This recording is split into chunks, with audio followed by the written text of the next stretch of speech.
بالله من الشيطان الرجيم بسم الله لا حول ولا قوة إلا بالله السلام عليكم. My concern has been, perhaps it has been the concern of every thinker in this community, that in the history of our development everywhere, when we take up any particular project which is dear to everybody's heart, we work together for some time and we demonstrate the best of spirit, and when we reach the climax and the project is finally completed, whatever it be, mosque, mambara or madrasa, whatever, then there is a decline, and this is something which indicates the inadequacy somewhere, some shortcoming somewhere. And I have come to the conclusion that we require teaching ourselves the truth and our religion and our faith in such a manner that whether we have an imambara or a mosque or a place to congregate or a project to unite us or we don't have, that warmth, that flame of our faith must remain kindled all the time. It must not start extinguishing. There are places which you go to today, you find that when the imambara, for example, was being built, people who were actually at the highest of the spirits today, that imambara is deserted and the people don't even attend majalis with the pretext that there is a good video program. This is everywhere, including India and Pakistan. The fact is that something is missing. What is missing is that while we teach ourselves quite a lot as far as broad outlines of religion are concerned, like usul ad-din and furu ad-din, fiqh, masail, how to pray correctly and how to do wudu correctly, we do it, and we teach our children in madrasa, for example, and we prepare them and our youngsters. The basis, the in-depth study is missing, because Islam has got a fund, an inexhaustible fund of knowledge, and it will surprise us all to see how deeply ulama have gone into the sciences of our religion, that how much we still have to learn. And if we learnt exactly what Islam wants to teach us, our spirits for Islam will never wane. We will always be on it.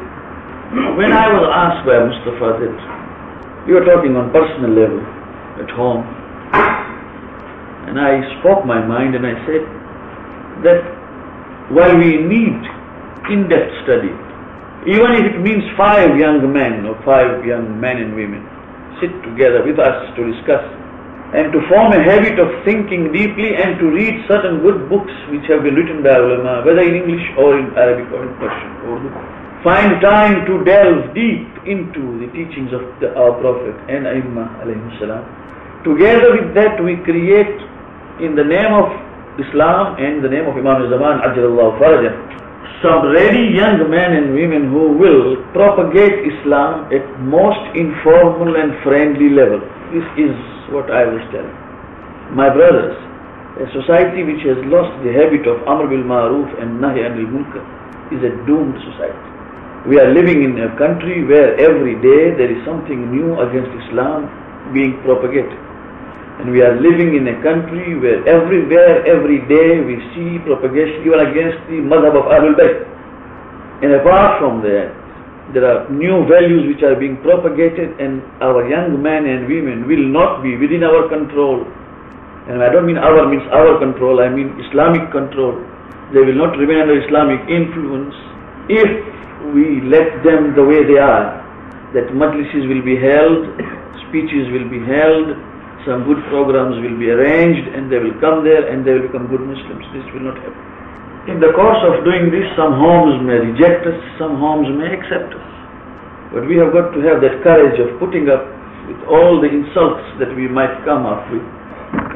But we have got to be careful that we preach and practice ourselves, inshallah ta'ala, as much as we can in our lives, adalat and taqwa. This is not a new concept. It's a concept which is propagated in Islam. Today I decided that we should speak. I should speak briefly on the basic from which the spirit, the drive, the initiative is derived. and that is Tawheed. When I speak today, it will be very brief, and if you don't understand anything, please do ask. And if you have anything to contribute from yourself, you are free to contribute for the benefit of all of us who are sitting here. But the idea is to understand that from the basis of Tawheed, we derive the spirit of working, the spirit of being a good Muslim, the spirit of being a good human being. Basic is. And the first part of Tawheed in Islam is to confess and to admit the existence of Allah subhanahu wa ta'ala. When we teach a child, we say Tawheed means Khuda ek che. Tawheed means unification. That is the second stage. The first stage is existence and al-iqrar bi wujudillah ta'ala, to confess and admit and to confirm the existence of Allah subhanahu wa ta'ala. This is the way Tawheed is explained in Islam. Now mark the words I use. When you want to unify something, there are two ways. Either you take the compound, the parts, the components, unite them to form a compound, right? You call it a unification in the process. You take the particles, synthesize them, and make them into a compound. This is also unification. Is Allah, or His Tawheed as it is called, the process of uniting unification, this way, that there are particles which have been put to form a compound which is known as Allah subhanahu wa ta'ala. If it is so, then Allah becomes a compound made up of things, which is not correct. The other way is of tajreed. That means you take a particular object, in order to make it pure and unified, you take out from it the dirt, the unrelated material, and then you leave it alone, unified in the purest form, which is called by analysis or tajreed, or by divesting it. Is Allah like that? One, because we divest Him of all that. The third unification is to establish that there is nothing but one and negate all others. So when we say La ilaha illallah, the translation is that there are no gods, or there is no God but God. In fact, the real translation is there is no one but God. To say La ilaha illallah, there is no God but God, is to indirectly admit that there are certain gods in whom we don't believe. We put them aside and we believe in one God. That is not the idea of La ilaha illallah. The La ilaha illallah idea is there is none but God. That is the true meaning. The unification of Allah subhanahu wa ta'ala in that form. So we come to a conclusion where ulama say that the existence of God is proved by His very existence. It does not require anyone to put a proof. Imam Hussain alayhi salam in his dua of Arafah says, Mata ghibta hatta tahtaju ila dalilin yadullu alayk. Oh Allah, when did you disappear so that you may require a proof to prove your existence? Mata ghib, when were you not there that we may be required to lend a proof, to advance an evidence to say that you are there? I mean, you have got to advance an evidence when someone disappears. Madazifta, when were you not there? That means you have always been there. So there is an idea here, which please try to bear with me, that when anything is evident in abundance, when anything is profusely evident and obvious, it ceases to exist in our minds. That is called kathrat-e-zuhur. Too much of existence of something. The rough example of it is when there is too much of light falling on your eye, rather than make it see you more, it blinds you.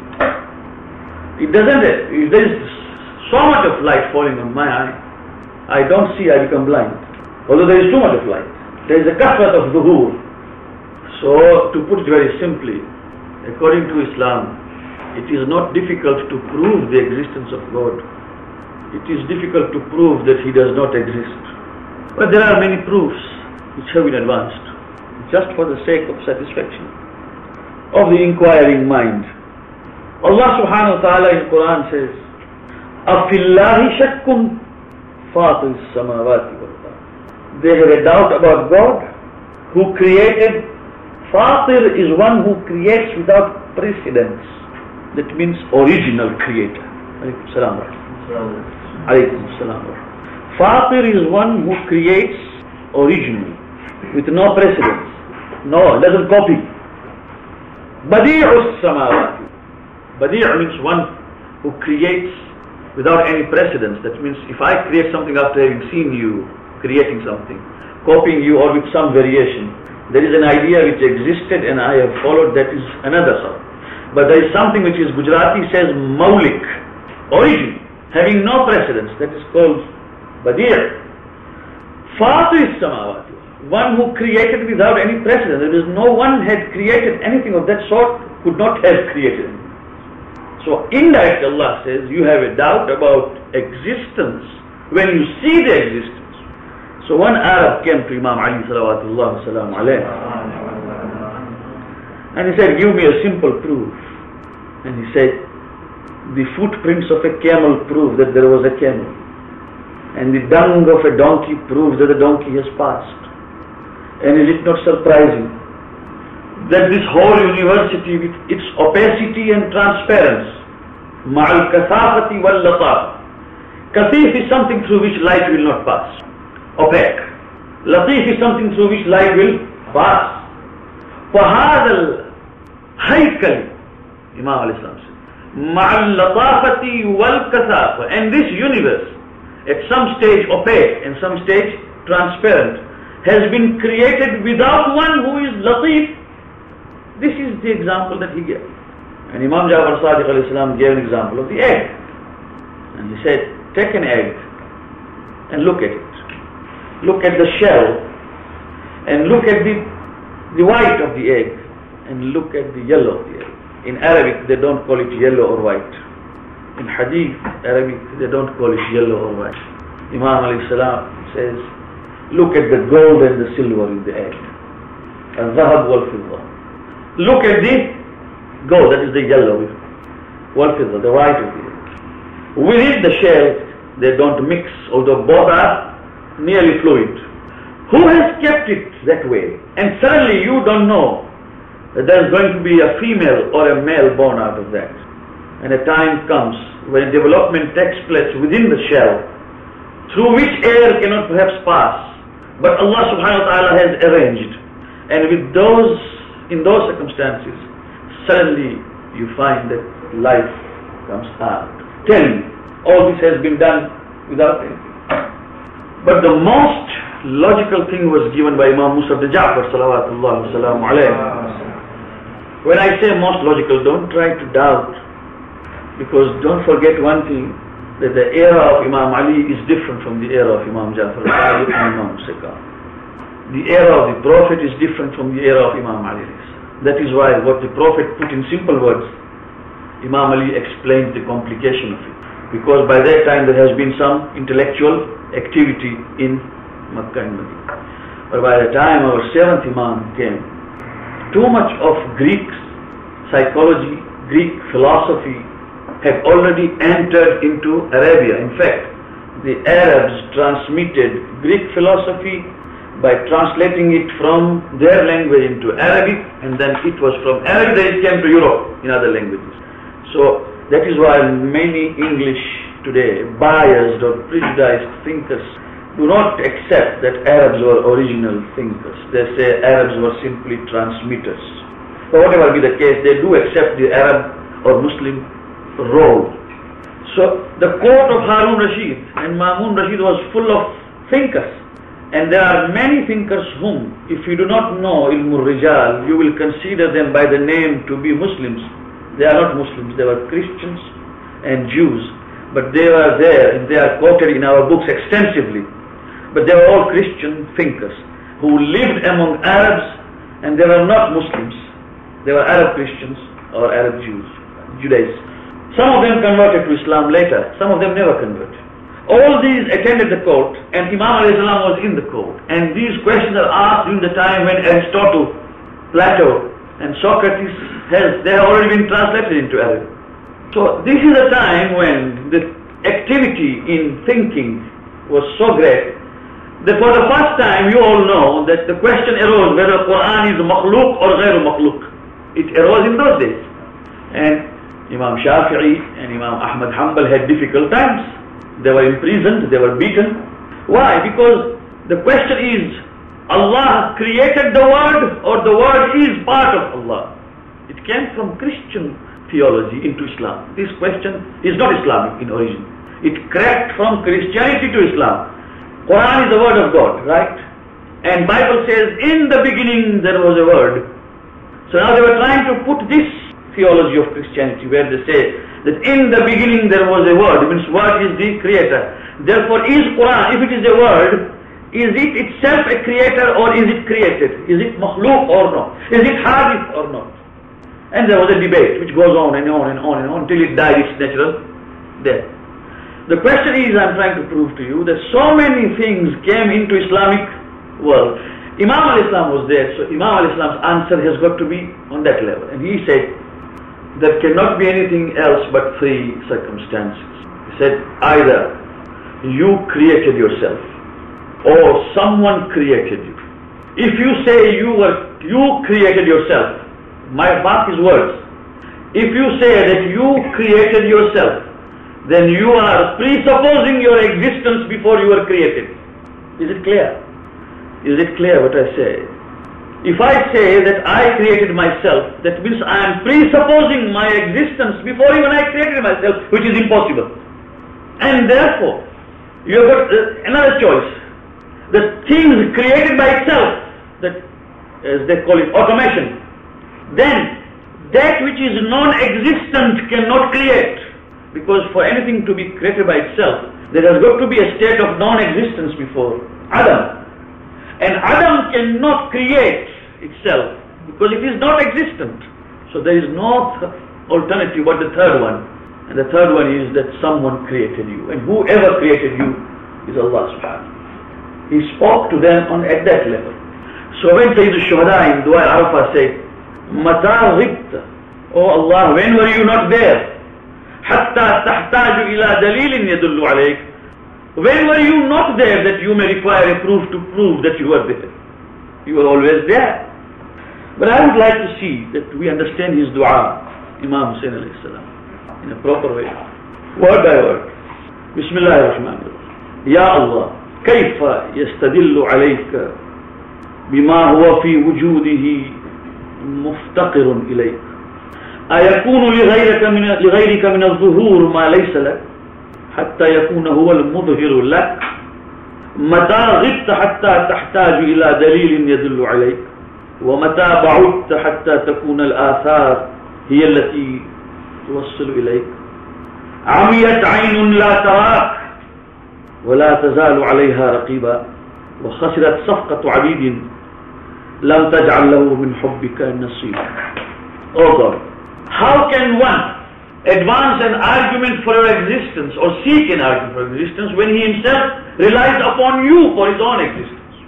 There is an existence normally which can be seen, but there is an existence which is so evident that it cannot be seen, but its property, its quality is that it makes others evident.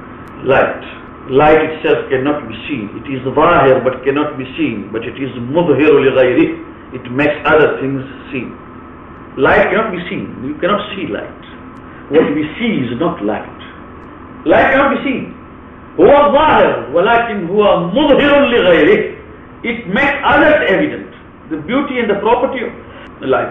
And so is the Imam Hussain alayhi salam says, how can he have that sort of manifestation who himself depends upon you to be manifested? That means it was because of you that he is seen and he is existent.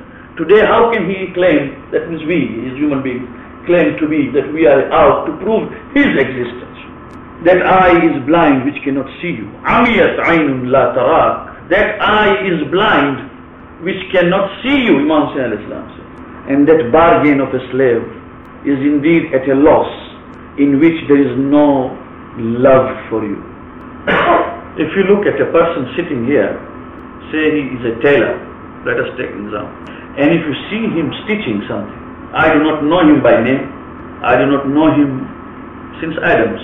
But I know that there is a person, an individual, a human being sitting there, and he is stitching something. A piece of cloth is in his hand. He's a tailor. What are the qualities which will come into my mind immediately about him? First thing, that he is alive. If there was no alive, there would have been no movement. Two, that he is capable. If he was not capable, there would have been no. Third, that he has a knowledge. If he had no knowledge, he would not be stitching. At least he has a knowledge of tailoring. But is this the end of it? He may be a man of other qualities which I don't know.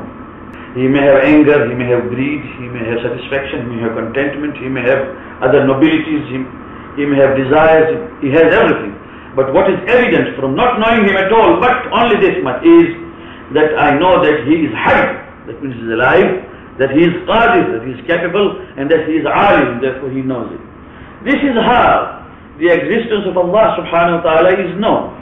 By the manifestation and demonstration of all this that is going on around. Three immediate qualities of Allah subhanahu wa ta'ala are essential. The rest, sifat, are not essential. First, hayy. Second, qadir. And third, alim. These three things. Had there been no hayat, there would have been no movement in creation. Had there been no qudra, there would have been no design and pattern. Had there been no ilm, there would have been no creation the way it is. So these are the three essential items which may give us a hint to the existence of Allah subhanahu wa ta'ala. This is when we look beyond, outside. Before I finish, and then we can have discussion if you wish to have any discussion. This is the arguments, these are the arguments which are advanced to prove that Allah is there. There is a creator. But the idea in the madhab of Ahlul Bayt is that he exists, but he has no body. It's not a compound, not composite, doesn't occupy a particular place, doesn't have any physique, does not incarnate. Not because he cannot, but because he is not. That means it is not an existence which can incarnate. It is not.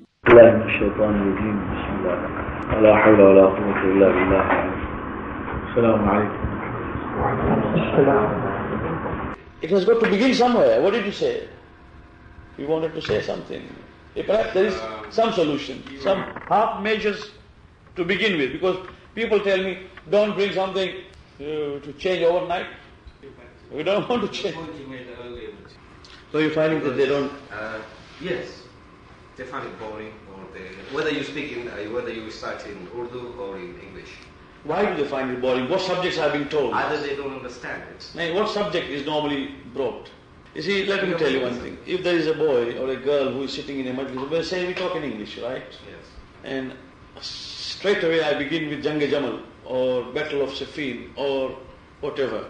Do you think he or she will find it interesting, or he or she would find it of interest to know about Islam itself and about the fundamentals before we go to history or anything else? Exactly. And I believe if you can't understand Tawheed, so other things. What chances you would understand about the history? One thing is certain, there is an intellectual level where we can appeal to many young boys and girls, mashallah, who are educated. And we can, provided we can also persuade our ulama that they make this approach. What do you think about this? That surprisingly, very few tell us that a doubt or what is called skepticism is the first step towards being certain towards Allah subhanahu. You will never reach the stage of certitude, yaqeen, without having gone through the valley or what they call the chasm of doubt. Now what happens is every human mind must doubt what it has not seen. But in Islam, this doubt is given a special name, not the name shak. Shak is something else. This is given the name of hayrani. Hayran means baffled. Baffled.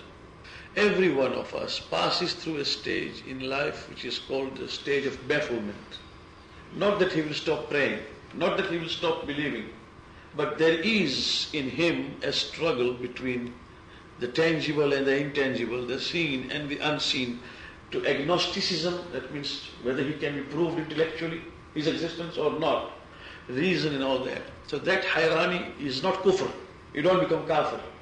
This is a consensus by all the ulama that all of us being mortals, we pass through that valley. The only person who becomes a kafir is one who decides not to believe. There and there he lives in that valley of doubt and doesn't want to come out. Otherwise we all pass, because life itself is a continuous process of teaching. So passing through hayrani, as we call it, bafflement, is not kufr. What the other gentlemen have said is this, and what I have understood from that is that because we don't know or we don't teach the basics, therefore people ask questions about the roots and branches while they ask about the branches while the root is unknown. You see? Now, for example, asking about taharat and najasat of mushrikeen is a furu'. And all that question has arisen because there is jahalat and ignorance about the root. Questions can be asked. It's very easy to ask a question. To answer is an art, and sometimes a preface, a preamble has got to be set ready before the answer can be understood. So to ask a question, anyone hears a question from the market and brings in, but then to answer that question requires what I think that why we have started from Tawheed. And this is also not to claim that we have exhausted something, because there's a lot. But we have, I'm trying to put those ideas in the minds of my listeners here, so that let us think that this is an introduction to something much deeper to come. But how deep it is, you can see already that we are supposed to be muwahhid, believer in one, in this sense, not in the sense that just to say that Khuda ek shai, bijo Khuda nathi, and forget about it. It has got to reflect in our lives. And if I would have been pleased to see if the ladies attended, because look, if the ladies came, if the mothers understood this, that they will transmit this to children. And you go home today and you talk to your wife about this, you peacefully, and sit down and say that today we learned this. I can assure you that your wife will be surprised, but pleasantly surprised, to know so much, and her attitude will start changing accordingly. What we try to do is leave them ignorant. Now, this is the reason why when you go home and your wife, your children do not know what you are thinking, then suddenly they say, the husband is losing interest in the family. The husband is not losing interest in the family. The values have changed, but it has got to change from both sides. It is changing only at one side, creating a problem and tragedy. And I believe that if you, all of you, genuinely consider this to be the true approach, and I think it is, inshallah, because this is how it has been right from the beginning in Quran and Majid. We haven't tackled even one ayat of Quran, but if we discuss Quran in the light of Tawheed, you will think for a while that we are in a new Quran altogether. The translation tells us something else, but the meaning is deeper than the translation has given. Every ayah is a fund of philosophy as far as Tawheed is concerned. Every ayah has got layers and layers and layers of meaning, deeper and deeper and deeper. But Allah subhanahu wa ta'ala, in His miraculous way of telling the people, has made it simple, so that people of all strata will understand it. But it is so deep sometimes that one is wondering that whether this is the Quran I read every day. This is the meaning of it, and that meaning never sprang to my mind, although it is there. So when we will come to the ayat of Quran, then I will request you all to come with your books and pens so that you can write down the ayats, and we will also have copies of Qurans on the table so that you can refer to it. We make it a study so that we read the Quran while we are here. And I'm trying to get the copies of Nahjul Balagha. If I can get about 20-25 copies in English, I'll bring them. But otherwise, if you have your own copies, do bring. If this approach is even taken from Mimbar, there will be a change. They who ask questions, they must be pitied rather than rejected.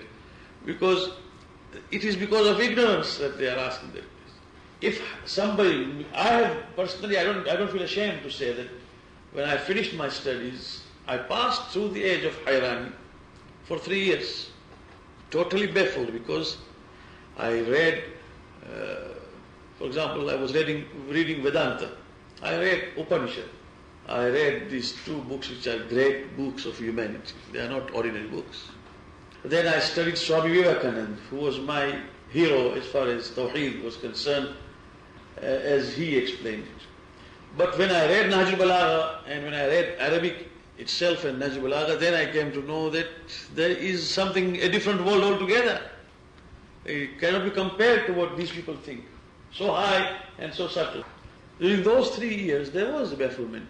Am I being misled? Am I being taken for a ride? Is all this nuisance, nonsense, making no meaning? We had those days. But Sheikh Tusi alayhi rahmah has written in his book, Tusi, not Tusi of Najaf, who founded the house of Najaf, not that Tusi. We have got one more Tusi, Muhaqqika Tusi, that is Nasiruddin Tusi. He was a philosopher and he was also a mathematician and also an alim din. Unfortunately, Ismailis claimed that he was an Ismaili. He wasn't a Christian before. He was the one who was Christian before. He was a Christian before, was he? No. Who was the one who left the Pope and then came? That is Musa Fakhrul Islam. Musa Fakhrul Islam. Yes. I'm talking of Muhaqiq Nasiruddin Tusi, who was a great alim, and he was at the time of dissolution of Abbasid Empire. As Abbasid Empire was dissolving and Mongols were attacking at that time. Anyway, we shall discuss his life when we come to that. Iran has produced latest 1,000 years commemoration of Nasiruddin Tusi. The whole book has come out. It's a beautiful book. Anyway, Muhaqqiq Nasiruddin Tusi alayhi rahmah has written a book on akhlaq in which he says how a muhaqqiq, that means how an investigator, we are all investigators. Students, we are investigators. How investigators pass from one stage to another, from another to third. In between there comes a big valley, which is called Hayrani. And when he passes the Hayrani, he comes to certitude. In this Hayrani, all doubts occur, and these doubts are not kufriyat. This investigator is called a seeker. Although he is skeptic, but he is also a... What Muhammad said is not a question of a skeptic. It's a question of one who just objects. Objects. Why is this? And he gives his own reasons for that. Or perhaps he himself likes to do it. It's just like someone asked me, am I allowed to eat giraffe? Well, I said it is haram, one of those animals which is haram. He said, well, how can you haram? I'm eating it. So people sometimes want you to say yes because he's doing it. Now, because he eats Hindu food, let us for example, or mushrikeen food, he thinks that everybody else should eat. Or what is the meaning of najasa as far as food is concerned? People have never asked that. As far as urine is najis, paykhana is najis, blood is najis, and that meaning is different. And the meaning of najasat, what you eat, is quite different. And there is no question of harming anybody's feeling, nor is it against humanity. But they haven't understood the philosophy of that, and they ask a question. And they don't wait even for you to tell them, sit down with me for 5 minutes, I will explain to you. If we take first thing first, inshallah. Even if a section of the community, inshallah, understands it, I believe we will have achieved something. So when they come to the public, they create another sort of class of society. There is a group who eat and there is a group who don't eat. Well, it doesn't really matter really. If you go to do a public work, you got to start somewhere on This is where taqwa enters in. And the children. There are people who themselves eat, right. They don't want to change. It happens everywhere. But what I feel is that they make others eat. They make their own innocent children eat. This is where I feel. Because even at the time of the Prophet, many did not practice. Even at the time of the Prophet, many did not practice. The Prophet tells us to tell them again and again and again. We will tell them. But when they try to become the preachers of sin, this is when we feel. What I tell them, all right, you don't want to follow, all right, Allah will give you tawfiq one day. But why do you preach what you do as correct?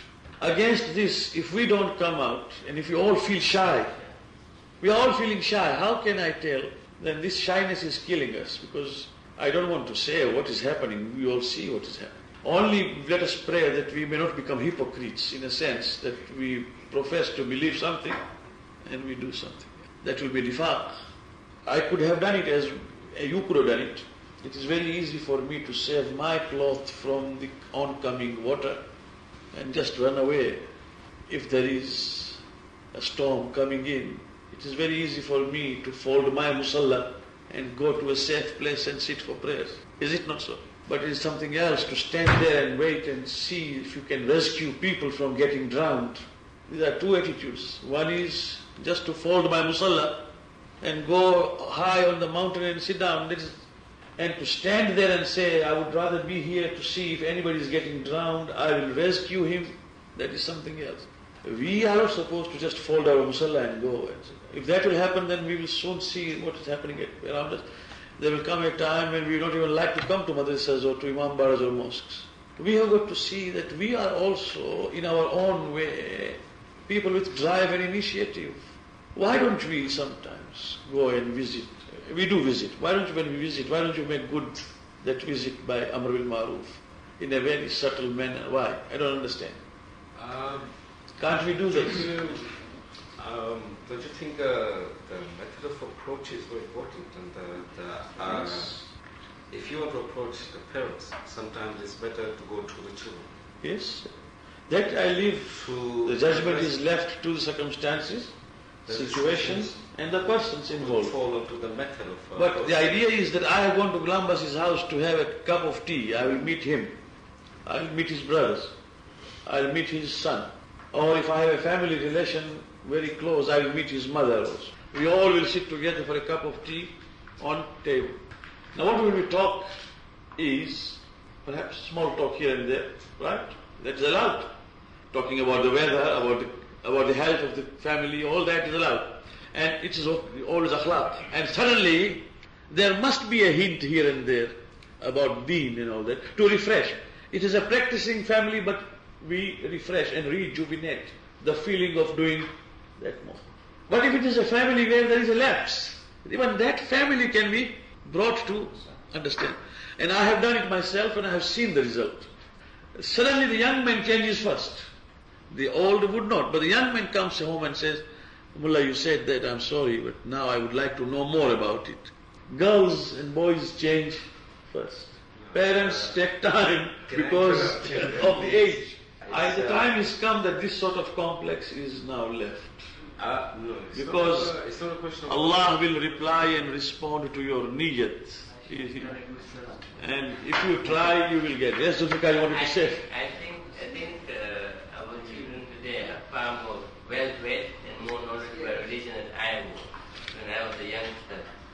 But I think what's lacking is the community feeling or the family feeling that used to be in East Africa, where we used to go and tell each other what to do. And I think this is what's happening here, what is lacking here. We have become far more individualistic, small individuals, and this is We have become individualistic. we are living in a different environment here. It's not in East Africa, right? What you're talking about in East Africa. Yes. Anything you want to say, Mahmoud? I wanted to ask you a few specific questions on Ji. this subject. Perhaps if it is, it's a wide thing, then maybe it will be addressed next time as well, but I thought I must raise them. The first is on khulus of niyyah. To what extent does doing something which pleases yourself, though it is act which is also something that God likes to see, but doing it because it pleases yourself, to what extent does it really affect the khulus? It does not affect as long as you don't become self-congratulating. As long as it does not produce in me conceit, which is in Arabic called ujub, or what is called khud pasandi. If that, it doesn't make me conceited, it's alright. Many a'mal give you that satisfaction. Like, for example, early morning recitation of Quran, or anything like that, gives you a lot of satisfaction. Or any dua that you have read and understood, or any particular dua where you read with the presence of mind, and even if tears came out of your eyes, or made you realize what you say, and suddenly you feel that deep satisfaction within you, that is not bad, that is allowed. That doesn't make your niyat impure. No, it only becomes impure when I start thinking that there is no one like me now, I am very pure. Listen, I can see. The second question is on the attribute of Allah. Now, Allah is alim. He was always alim and remained alim. Is ilm something that he created, or is ilm something that was with him? Now, the way the question arises in my mind is this way. Allah is makhluk. Allah is makhluk. Allah is Khaliq. Khaliq, sorry, Khaliq. But makhluk didn't exist at all time. Makhluk didn't exist at all time. It was Khaliq. And the quality that would have exhibited that quality of Khaliq, would not have been exhibited until when he first created Makhluk. So that Makhluk were created after, in a... Naturally. Yeah. So I thought of ilm in the same way. So I just wondered whether, is it something that all these things exist? To say that Allah was alim, created all these understanding. But there is no other way except render. See, this is a speech rendering only. The true way of saying is Allah is ilm. Do you understand? Not alim. Alim one becomes. Allah is ilm. Allah is qudrah itself. It's not being an alim or there is no question of becoming in there. The question there is nothing but being. Therefore it is ilm. There's no question of being created or he is ilm itself. So ilm was not created. He is ilm itself. There's no question of creation. How can I explain to you? But he is knowledge itself. That is the reason why past, present and future is not applicable to Allah subhanahu wa ta'ala. The reason we were explained normally, suppose you were standing at the station. As a train enters, you have a right to see the engine first and then other bogies as they follow and other compartments as they follow and 1 and 2 and 3 and the middle compartment and the rear and the guard bogie. What have you seen? A train. But how have you seen? In part. Now stand high and look at the same train. You see it at once, not as engine first and the middle bogie later and the guard. You see the train, it's the same train. What has happened is the angle has changed. What you see here and what you see from there is different. So if you understand that, when I was down below, I looked at the present. That was future for me. The bogie which is going to come yet is the future. I haven't yet seen. It is at the back. What I am seeing is the engine, is the present. As the engine passed, I see the middle bogie, that became the past tense. This is the present. There is some future to come. This is how I see. The one who sees from above sees past, present and future of mind together. This is the angle of change. This is how we were explained, but this is a very rough analogy. The question is only this much, that to us it is a matter of something existing outside and we acquire a quality. So we are not ilm itself, we become alim. While in case of Allah subhanahu wa ta'ala, the question is that He is ilm itself. وَهُوَ بِذَاتِهِ عِلْمٌ وَالْقُدْرَةُ وَالْحَيَاةُ. He is in Himself knowledge, life and omnipotence. Not that He acquires. He is life itself, not that He became alive. I wasn't alive when I wasn't born. Well, the problem arises in our mind in trying to conceptualize ilm, justice, as things that always existed, because these are things that have always existed and therefore are eternal. One is then talking of eternalization of all these values. If they existed, it is, I said just now, that the eternalization of these qualities occurred with Ash'ari school of thought, because they believed these qualities and attributes to be apart from Allah, not His indivisible quality or inherent. They believe these things to be different and this to be. So then, of course, two eternal things occurred. In our case, sifat are not different from that. And that is what you will see in Nahj al-Balagha when you will, inshallah, come next time. When Imam says that the perfection of Tawheed is to eliminate sifat. That means to eliminate it as separate attributes. Nafyu sifat. So the conceptualization of these attributes as eternal occurs only in Ash'ari school of thought, not in ours. Because they are separated from Exactly. Allah. When I said, Yes, you can ask, don't worry. On wasila, you say Allah is giver. Now, okay, if you look at Quran and you see the qissa of, the story of Nabi Sulaiman, and he is the story of the bird that came late, etc. And then there's one question about him, Nabi Sulaiman, asking who is the one who can bring the throne of Bilqis as quickly, fast as, and then someone says that I can bring it before you can close your eyes and open your eyes. And he had some of the knowledge. Ilm min al-kitab. Some of ilm from some knowledge from the book. Now, that if you think about it, and I was thinking about that particular point when you raised it, that ilm can in fact give you power by the permission of Allah. That's all. You have answered the question. That's all. So it is that. Even Hazrat Isa al-Islam did more than that. This particular one who first said, I can bring it before you stand from your throne. Sulaiman found it to be quite a delaying tactic. Only that much. So the other one said, I can do it before you blink. قَبْلَ أَنْ يَرْتَدَّ إِلَيْكَ طَرْفُكَ. This is what Quran says, that I can bring it before when you wink. And then as he opened his eye, he saw it before him. Right? But Hazrat Isa was doing much more than that. And Quran says, Isa was bringing dead person back to life, which is much more than بِإِذْنِ It is there. بِإِذْنِ اللَّهِ تُبْرِئُ الْأَكْمَهَ وَالْأَبْرَصَ بِإِذْنِ اللَّهِ وَتَنْفُخُ فِي الطَّيْرِ بِإِذْنِ اللَّهِ. He used to take a bird and blow into it, and the bird made of clay would fly. بِإِذْنِ اللَّهِ. He used to cure the lepers. بِإِذْنِ اللَّهِ.